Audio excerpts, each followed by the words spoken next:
What's going on, guys? Today I want to talk to you about carbohydrates, and it sounds funny because it's such a big general term, but I get a lot of people ask me questions about whether or not they should or could be able to eat carbohydrates on a low carb diet, a low carb high fat diet, or on a ketogenic diet.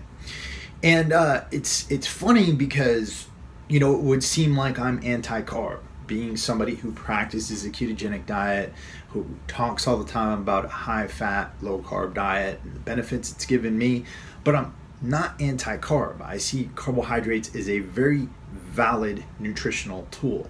I almost look at them like performance enhancements. And I think that we can definitely gain some benefits by eating carbohydrates, but we have to eat them in a smart way. We have to eat them so that they're a tool for us rather than something we're abusing, right? And it's the same with anything. There is no evil substance in this world, not pot, not drugs, not anything. It's how we use them that makes them evil. And so it's the same with carbohydrates. Now, the thing that you have to understand about carbohydrates is that different forms of carbohydrate are going to give you different benefits at different times.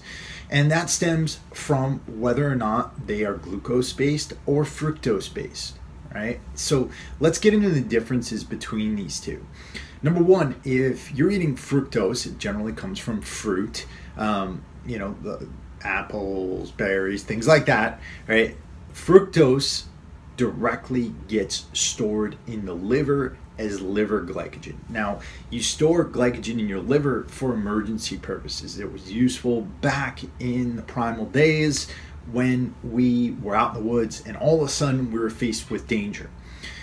Our systems allowed glucose to be released from the liver for that emergency purpose, which fueled us in our escape or fight with whatever was presenting us with that danger at that time. Glucose, on the other hand, is generally from starches, right? So pastas, potatoes, things like that. And the glucose, it actually gets stored as muscle glycogen, right? So glucose gets stored in your muscle cells as glycogen. Now, knowing this allows us to use these two types of carbohydrate for very specific purposes. Now, because fructose gets stored in the liver as liver glycogen, you have to understand that there's less space for fructose in your body, right? It'll never get stored as muscle glycogen because fructose doesn't get stored as muscle glycogen. It goes directly to the liver. And for your liver glycogen, your body preferentially burns glycogen from your liver when you're in short, intense bouts of activity or anything like that, right? So when do you want to eat fructose? You want to eat fructose prior to doing some sort of physical activity. That's the best time. The other good time is right when you've woken up, and that's when your liver glycogen is generally a little bit empty. So prior to some physical activity, you can eat some fruit and have some good fructose glycogen built up in your liver, and that will help you with getting more energy for your workout, and it also helps to protect some of your muscle mass if it's going to be a super intense workout. Glucose, on the other hand, if you're eating starch-based carbohydrates, the best time to eat those is sometime after your workout. It doesn't have to be directly after the workout. You don't have to do one of those post-workout shakes with all that crap in it. But you generally want to do glucose-based carbohydrates at some point after your workout. I prefer to eat them later in the day. Now, as for eating carbohydrates in ketosis, right? Now, this is the thing.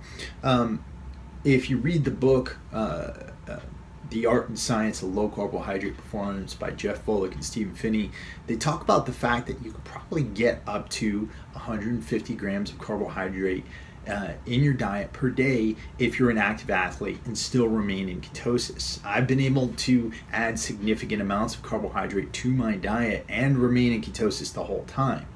But my success in remaining in ketosis has always been based off of following those parameters I just gave you.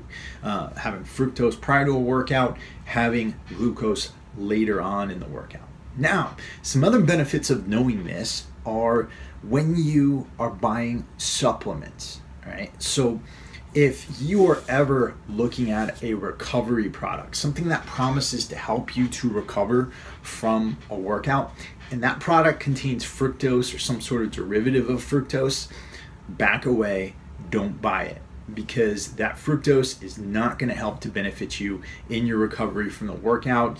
It will help to fuel that liver glycogen and replenish that liver glycogen, but it will not help you to refuel your muscle glycogen. It will not help with muscle recovery. If you get a pre-workout, on the other hand, and it has a little bit of fructose in it, that's okay. If you're looking at a pre-workout and it's got a glucose-based carbohydrate in it, it's probably a good idea to back away from that pre-workout. Though I haven't seen any products that have that out on the market. So that's my take on carbohydrates. I do eat carbohydrates. I love carbohydrates. For me, they're a very valuable tool, but they can also, like any tool out there, pose a good bit of danger if they are abused. So if you have any questions on this, hit me up at info@warriorsoulapparel.com. I love getting questions about these types of things, and you can always request a video on any subject you want. So with that, we'll talk to you guys soon. Bye.